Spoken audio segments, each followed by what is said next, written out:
नमस्कार बच्चों, जय माता दी। विज्ञान एवं प्रौद्योगिकी कक्षा 8 का अध्याय 2 संश्लेषित रेशे और प्लास्टिक आज हम आपके लिए लेके आए हैं। इससे पहले हम अध्याय 1 और अध्याय 7 को पूरा पढ़ चुके हैं। तो चलिए आज देखते हैं संश्लेषित रेशे और प्लास्टिक। हम जानते हैं कि जो कपड़े हम पहनते हैं वो प्राकृतिक या कृत्रिम स्रोत से प्राप्त रेशों से बनाए जाते हैं। रेशों का उपयोग विभिन्न प्रकार की घरेलू वस्तुओं के निर्माण में किया जाता है। रेशों से बनी हुई वस्तुओं की सूची बनाइए और उन्हें प्राकृतिक और कृत्रिम रेशों से बनी वस्तुओं में वर्गीकृत कीजिए। यहाँ देखिए एक सारणी दिया है। तो प्राकृतिक रेशे कैसे होते हैं?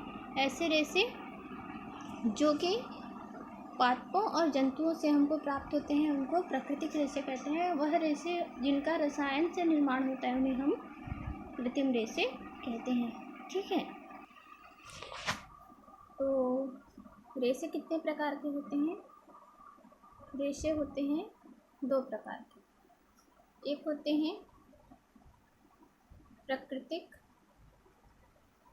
और दूसरा होता है कृत्रिम। ठीक, अब यहाँ पर जो प्राकृतिक रेशे होते हैं यह भी 2 प्रकार के होते हैं। प्राकृतिक रेशे भी कितने प्रकार के होते हैं? 2 प्रकार के होते हैं। एक प्राकृतिक रेशा वह होता है जो हमको पादप से प्राप्त होता है। पादप यानी पेड़ पौधों से। पादप यानी पेड़ पौधों से प्राप्त होता है। ठीक है, पादपों से प्राप्त होने वाले। और दूसरा जो उसी में होता है रेशा यहाँ पर, वो हमको प्राप्त होता है जंतु से। जंतु और पादप। ठीक, तो प्राकृतिक रेशे 2 प्रकार के होते हैं। एक जंतु से प्राप्त रेशे और पादपों से प्राप्त रेशे। और कृत्रिम रेशे का निर्माण किससे होता है? कृत्रिम रेशे का निर्माण होता है रसायनों के द्वारा। रसायनों के द्वारा। और क्योंकि इसको बनाता कौन है? मनुष्य बनाता है, इसीलिए यह क्या है? कृत्रिम रेशे है। ठीक, तो यहाँ पर हमने देखा कि रेशे को मुख्य रूप से 2 भागों में बांटा गया। अब अपने आसपास उपस्थित रेशों में से आप देखिए कि कौन से रेशे ऐसे हैं जो हमें पादप या जंतु से प्राप्त होते हैं। ठीक है, तो जैसे रेशम हो गया, कपास हो गया, जूट हो गया, नारियल का रेशा हो गया, ये सब पादपों से प्राप्त होते हैं। और रेशम किससे प्राप्त होता है? जंतु से प्राप्त होता है। रेशम के कीट से प्राप्त होता है। उसी प्रकार से ऊन भी हमको भेड़, ऊँट आदि से प्राप्त होता है। तो वो भी कैसा रेशा हो गया? प्राकृतिक रेशा हो गया। ठीक है, जबकि टेरिकॉट, नायलॉन, ये सब क्या होते हैं? रासायनिक रेशे या कृत्रिम रेशे होते हैं। आइए आगे देखते हैं। तो ये जो सारणी दी है, आपको यहाँ पर अपने आसपास की रेशे से निर्मित वस्तुओं के नाम लिखने हैं और वो रेशा किस प्रकार का है, प्राकृतिक है या कृत्रिम है, इसके बारे में आपको बताना है। ठीक है, अब यहाँ देखिए क्या लिखा है। आपने देखा कि कुछ वस्तुएं प्राकृतिक रेशों से तथा कुछ कृत्रिम रेशों से बनती हैं। कृत्रिम रेशे मनुष्य द्वारा विभिन्न रासायनिक पदार्थों से बनाए जाते हैं। ठीक है, इसीलिए इन्हें कृत्रिम या संश्लेषित रेशे कहते हैं। संश्लेषण करना यानी बनाना। इनको मानव निर्मित रेशे भी कहा जाता है। इसका उदाहरण है रेयान, नायलॉन, डेक्रॉन, टेरेलिन, डर्बन आदि संश्लेषित रेशे हैं। संश्लेषित रेशों से बने वस्त्र अत्यधिक टिकाऊ होते हैं। इनमें सिकुड़न नहीं आती है और बहुत जल्दी सूख जाते हैं। जो ये संश्लेषित रेशे होते हैं इनकी जल धारण क्षमता क्या होती है? बहुत ही कम होती है। मतलब पानी को टिकने नहीं देते अपने ऊपर और इसलिए वो क्या होते हैं? जल्दी से सूख जाते हैं तथा इन्हें इस्त्री करने की आवश्यकता नहीं पड़ती। इसीलिए वो क्या होते हैं? ज़्यादा लोकप्रिय होते हैं, क्योंकि कपड़े में सिकुड़न नहीं आती है और कम पानी में वो आसानी से धुल जाते हैं। आपने विशेष अवसरों पर लोगों को जरी लगे वस्त्र पहने देखा होगा। जरी तांबे के तार पर सोने या चांदी की परत चढ़ाकर बनाई जाती है। ठीक है ना? तो आपने देखा होगा साड़ी का जो चमकीला किनारा वगैरह होता है या बीच बीच में गोल्डन कलर की जो कुछ एम्ब्रॉयडरी होती है वो किससे की जाती है? जरी से की जाती है। और जरी क्या होता है? तांबे के तार पर सोने की परत चढ़ाकर धागा बनाया जाता है, धागे जैसा, उसी को जरी कहते हैं। और उससे जो है अलग अलग कपड़ों पर अलग अलग डिज़ाइन बनाया जाता है। ठीक, अब यहाँ देखते हैं संश्लेषित रेशे क्या है। आपने मोती की माला देखी होगी। यहाँ देखो एक माला का चित्र दिया है। इस माला को देखो, माला का निर्माण कैसे हुआ है? मोती, बहुत सारे मोतियों को एक धागे में पिरोकर बनाया गया है। अगर इसका अर्थ यह है कि एक मोती को हम इस माला की इकाई कह सकते हैं। उसी प्रकार से जो रेशे होते हैं वह भी छोटी छोटी इकाइयों से मिलकर बने होते हैं। आइए देखते हैं रेशे के बारे में और जानकारी। तो यहाँ पर देखिए,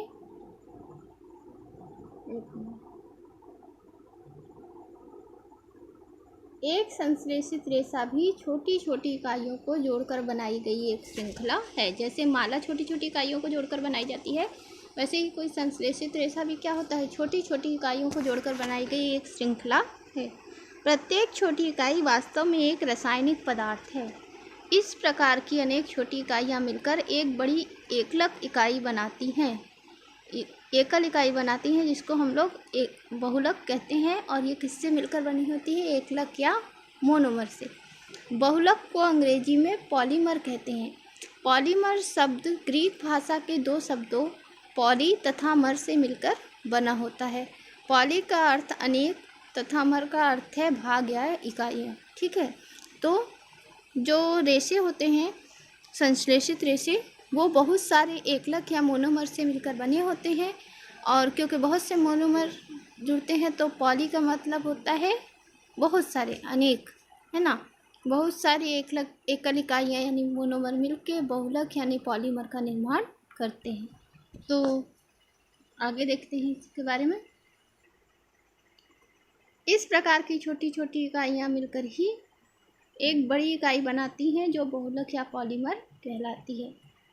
अब यहाँ देखो क्या लिखा है।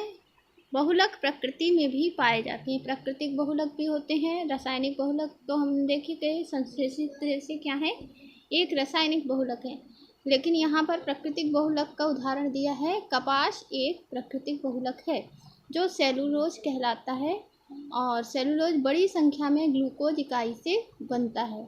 रबर, रेशम, लकड़ी आदि भी बहुलक हैं। इसी प्रकार मनुष्यों द्वारा कारखाने में बनाए गए प्लास्टिक पाइप, बोतलें, बाल्टियाँ आदि भी बहुलक से बनते हैं।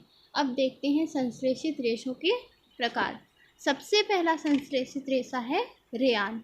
क्या आप जानते हैं कि रेयान रेशम कीट से क्या आप जानते हैं कि रेशम जो होता है वो रेशम कीट से प्राप्त किया जाता है? तो हम जानते हैं कि रेशम प्राप्त करने के लिए हमको एक कीट का पालन करना पड़ता है, जो कि क्या कहते हैं, अपनी लार के रूप में रेशम का धागा निकालता है। इससे बने कपड़े की बुनावट बहुत सुंदर होती है तथा यह कपड़ा बहुत ही महंगा होता है।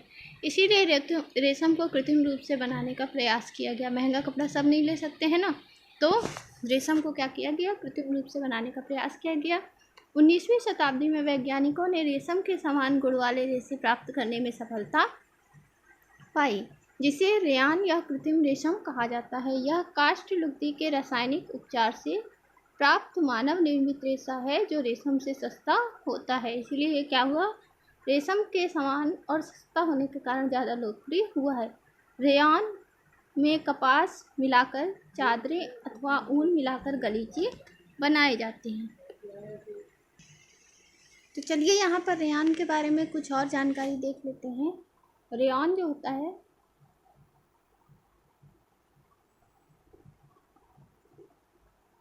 ये देखिए रेयान, आपने कक्षा 7 में प्राकृतिक रेशे पढ़ लिया है। रेशम कीट से क्या प्राप्त किया जाता है? रेशम प्राप्त किया जाता है। रेशम की खोज कहाँ हुई थी? चीन में हुई थी। लंबे समय तक इसे कड़ी सुरक्षा में और गोपनीय रखा गया, क्योंकि रेशम का कपड़ा जो था वो एक महंगा कपड़ा था, और जो उस समय अमीर लोग थे उनमें यह बहुत ही ज़्यादा प्रचलित था। परंतु इसकी सुंदर बनावट ने प्रत्येक व्यक्ति को मोह लिया। रेशम को कृत्रिम रूप से बनाने के प्रयास किए गए। 19वीं शताब्दी के अंतिम छोर पर वैज्ञानिकों को रेशम के समान गुणों वाले रेशे प्राप्त बनाने में सफलता प्राप्त हुई। इस प्रकार का रेशम काष्ठ लुगदी से रासायनिक उपचार के द्वारा प्राप्त किया गया। यह रेशा रेयान अथवा कृत्रिम रेशम कहलाया। ठीक है, यद्यपि रेयान प्राकृतिक स्रोत काष्ठ लुगदी से प्राप्त किया गया है, यह एक मानव निर्मित रेशा है। यह रेशम से सस्ता होता है, परंतु इसे रेशों के समान बुना जा सकता है। इसके रंगों इसमें रंगों की कई किस्में प्राप्त हो सकती हैं क्योंकि इसे रंगा जा सकता है। रेयान को कपास के साथ मिलाकर चादरें और गलीचे आदि बनाए जाते हैं। ठीक है, तो ये क्या कहते हैं, रेयान के बारे में जानकारी है और रेयान का निर्माण क्यों किया गया उसके बारे में देख लीजिए। उसके बाद में हम देखते हैं दूसरा संश्लेषित रेशा है हमारा प्रमुख, वो है नायलॉन। नायलॉन क्या है? नायलॉन एक अन्य मानव निर्मित रेशा है। इसे 1931 में बिना किसी प्राकृतिक कच्चे माल, पौधे या जंतु से प्राप्त करके, बगैर किसी पौधे जंतु के कच्चे माल का उपयोग के इसे बनाया गया है। अतः ऐसा भी कहा जा सकता है कि नायलॉन पहला पूर्ण कृत्रिम रेशा है। पूर्णतः कृत्रिम रेशा कौन सा है? नायलॉन है ना। और रेयान क्या था, उसमें जो है प्राकृतिक कच्चे माल का प्रयोग किया गया था। इसका निर्माण कोयले, जल और वायु से किया गया। यह प्रथम पूर्ण रूप से संश्लेषित रेशा था। नायलॉन रेशा प्रबल, प्रत्यास्थ और हल्का था। यह चमकीला और धुलने में सुगम था। अतः चमकीला और धुलने में सुगम था, अतः यह कपड़ों के निर्माण हेतु प्रचलित हुआ। क्या नायलॉन रेशा वास्तव में इतना प्रबल है कि हम इसे नायलॉन पैराशूट और चट्टानों पर चढ़ने हेतु रस्सी बना सकते हैं? तो आपने देखा होगा कि नायलॉन का हमारे आसपास के जीवन में बहुत सारा प्रयोग है और इससे जुराबें, जो आप मोजा पहनते हैं वो, और रस्सियाँ भी बनाई जाती हैं, तंबू बनाए जाते हैं जो ट्रैकिंग में जाते हैं वहाँ पर, और दांत साफ करने का ब्रश, कार्य की सीट, पट्टे, स्लीपिंग बैग, पर्दे आदि जो है नायलॉन से बनाए जाते हैं। इसका उपयोग चट्टानों पर चढ़ने हेतु और पैराशूट में भी किया जाता है। यहाँ देखिए, ये जो पैराशूट है यह किससे बना है? नायलॉन से बना है। और ये चट्टानों पर चढ़ने के लिए जो तार इस्तेमाल किया गया है वो भी नायलॉन से बना है। और ये जो नायलॉन का तार होता है वह इस्पात के तार से भी अधिक प्रबल होता है, मतलब इतना ज़्यादा मजबूत होता है। ठीक है, तो यहाँ पर आज हमने 2 कृत्रिम रेशों के बारे में जाना है। आशा है आपको हमारा वीडियो पसंद आया होगा और हमारे चैनल को ज़्यादा से ज़्यादा लाइक कीजिए, सब्सक्राइब कीजिए। धन्यवाद।